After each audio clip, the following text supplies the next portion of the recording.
Okay, guys, a couple of updates and one major update on my Esker Hayduke. And then I'm going to go over the complete build the way it stands now because I've pretty much done every single thing I think I can do to it. I'm not quite sure what else I will do at this point.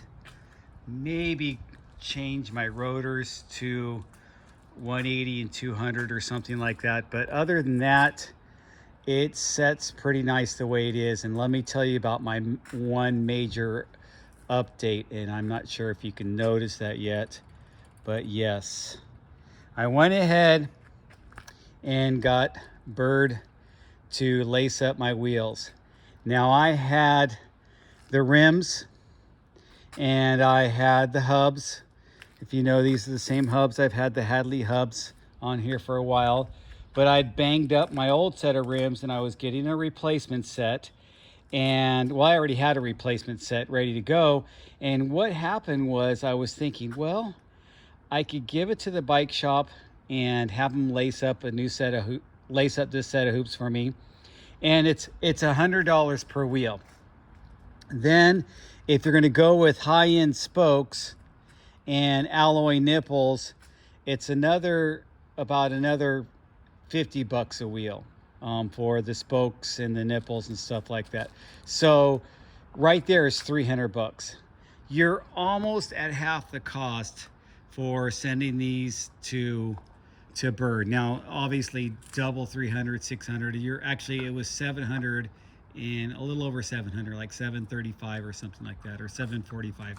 It was over 700 with tax and everything like that. It came out to the high sevens. So it's expensive. Don't get me wrong, it's not cheap, but it is something that I wanted to experience, something truly unique. And one of the things my friends have been saying to me about my hardtails is they said, Doug, with your wide tires and the wide rims and the way you set up your hardtails, you're almost making them like a full suspension with your wheels and the way you set them up and the cush core and everything else like that. And you know what? They're right. That's what I do. I make my hardtail so I can ride it as aggressively as a full suspension. And I just test drove this up and down the street right now with these Berd wheels. Already I can feel the suppleness of those wheels. I mean, right off the bat. Not only are they lighter, but right away I felt, wow, they feel really soft. Is my tire pressure really low? Is it too low? And I checked it. No, it was 20 psi, and I was like, wow. And this is with, now I put the durable, okay? I put the Terraville durable tread, and then this is the durable also. I might even change it to the extra durable in front, but I want to make sure I protect those rims, and I'm not using cush core. I wanted to get the full effect of these wheels with the Berd spokes without the compression dampening effect of the cush core, because a cush core, as you know, it's going to make your tires kind of ramp up faster. It's a volume spacer, and I wanted to get that. So let me give you the way my bike sits right now from front to back to make it easy. The Fox 34 float. Now that's the regular Fit 4, not the Grip 2 dampener, which I'm fine with that. I don't see the need for a Grip 2 dampener on a hardtail. I just don't tinker with my suspension that much. That's part of the reason I only own hardtails, is I'm not the kind of person that wants to tinker with my suspension all the time. I've got the Shimano XT brakes. That's the 4-pod. Those are the ones with, a better bite because they have 4 pods. And now I'm currently running 160 rotors, but like I said, I might change that to 200 in front and 180 in the back.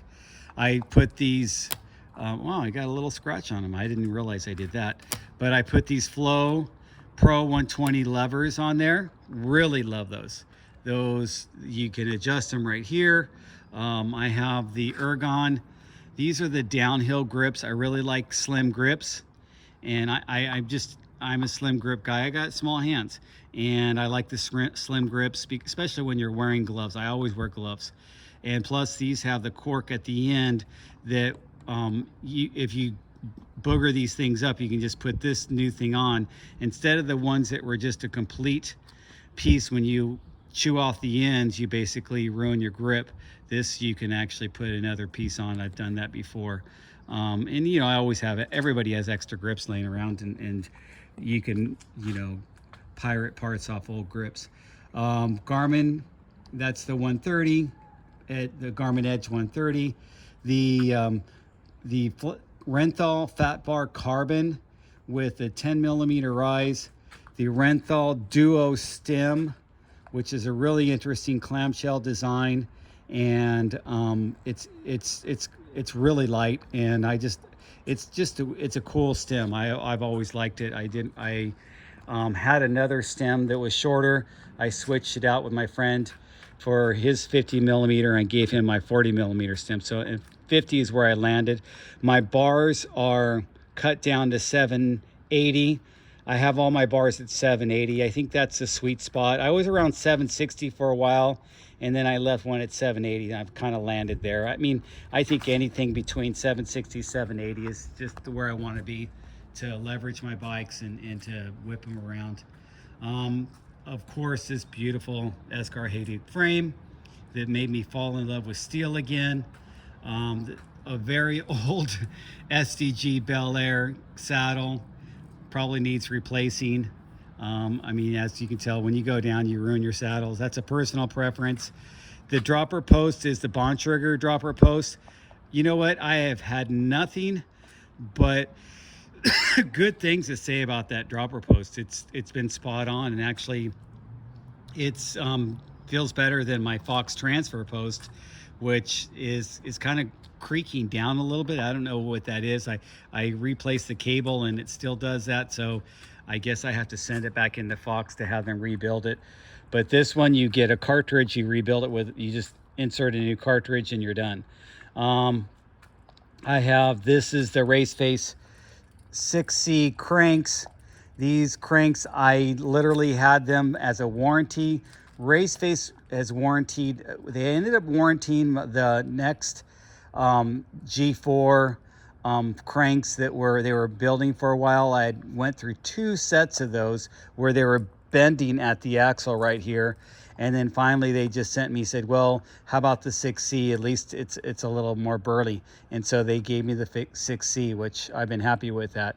It's a little bit more weight, but it's got a burlier interface and a little burlier carbon than their skinnier XC or trail carbon cranks. The bottom bracket is the Cane Creek Hellbender. Same with my headset, Cane Creek Hellbender. Honestly, guys, that's probably the best deal around in headsets and bottom brackets is the Cane Creek. I have Hope. I've used tons of different brands, but Cane Creek they last. And the Hellbender 70 series is it's great bearings for the price. I did the whole wolf tooth upgrade kit. I left it. I put the stem cap back. The Fox gave me this stem cap when they rebuilt my fork, and so I just put that on there to match. But it had the spacer, had all the bling stuff, and then the rims, Race Face Arc 35 in the rear, Arc 40 in the front, with those beautiful Berd spokes. Oh my gosh, I can't wait to get out and ride that thing tomorrow and see how that rips down the mountain. And I already felt it just sucking up the small bumps on the road as I'm just doing little stuff, just testing it out. And then what my friend did for me, and this is thanks to him, is he found a way to integrate this. I think it was Problem Solvers or something like that. This is a Shimano 11-speed pod that is linked up to the Shimano. I got to put my lock back on. I left it open. 11-speed cassette. So, or an 11-speed derailleur. So that is an 11-speed, not a 12-speed, and I'm fine with 11-speed. I probably will end up getting 12-speed eventually, but then you got to change all your free hub bodies. And I'm happy with my HG regular 11-speed free hub body. I have a lot of wheel sets, you guys. The cassette is this Sunrace 46 tooth cassette, and with my what I have up here up front is the Wolf Tooth Oval 32. The 3246 is plenty of little gears for me. I guess if I really wanted to get up something really steep, I would change that to 30, but I've been happy with the 32, and that's been fine with me. And the oval on a gear bike just makes sense because it makes that pedaling not have flat spots when you're seated and pedaling. Now, when I'm on my single speed, I don't think an oval makes sense because your chain doesn't have a derailleur, number one, so it's not going to keep tension on your chain. And number two, you want those extra leverage on a single speed because you only have one gear, and so you're kind of getting out of the saddle and using that leverage at points. And that's the reason I like to have a round ring on my single speeds. I want that leverage at strategic times when I'm climbing and stuff. So, did I miss anything? Cranks, and these are just Shimano XT Trail pedals. I've always used Shimano pedals. Oh, the other new thing I put on is this Milkit valve stem, and you just saw that when I was talking about my some tips for setting up tubeless. This Milkit valve stem and valve core and stuff like that is pretty interesting, but here's here's the problem, and be careful. So it's a one-way valve, so I had all the air, and then I go push the syringe in there to put the sealant, and it shot the back of the syringe out and blew my sealant over my driveway right here, or over my asphalt. And so my concrete. So remember, it's got this little valve thing. You should shut it off, but you shouldn't even try filling it when you still have air in there. And I forgot about, look, it even splashed it up on my Berd water bottle. So they gave me a water bottle. Thank you guys. They did a great job. One thing too is when you're going to have this built up by a professional, make sure they've got some experience building this up. It is a complicated process. They have to, and I'll just do a close-up and show you what they had to do. They have to go in here and they have to hone out all your holes where your spokes, J-bend spokes normally go there. They hone those out, and then there's and then they smooth them out. So after they hone them out, they smooth them out. So they go through them with a special bit that they give you if you're going to do it yourself.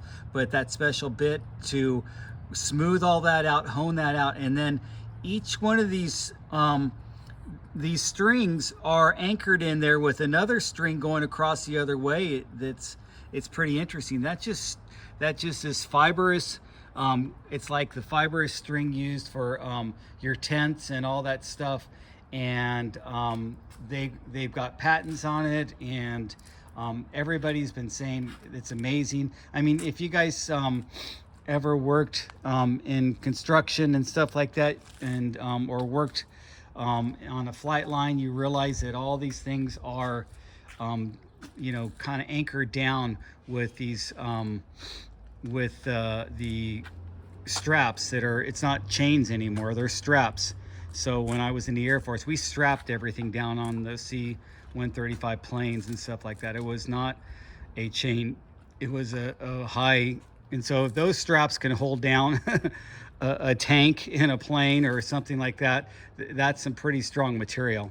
Now, obviously, those are thicker than this, but they figured out a way to thin this out and did all this patenting and engineering to that. But it is amazing, because think about it. That wheel is staying round from just tension in one direction, which actually even metal spoke wheels are staying round because of that. But then there's nothing to keep your wheel kind of pushed the other way, so you don't have those reverse forces that you would have with a steel spoke. So you've eliminated that, and it's an amazing feel.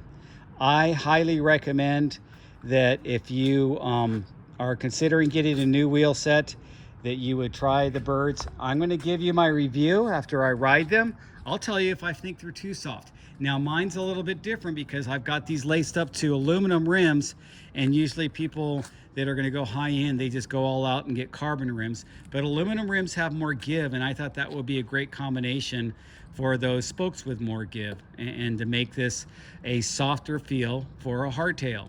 So I'm going to leave it at that. Thanks for watching. I know it's been a long video. Please leave your comments below and tell me what you think.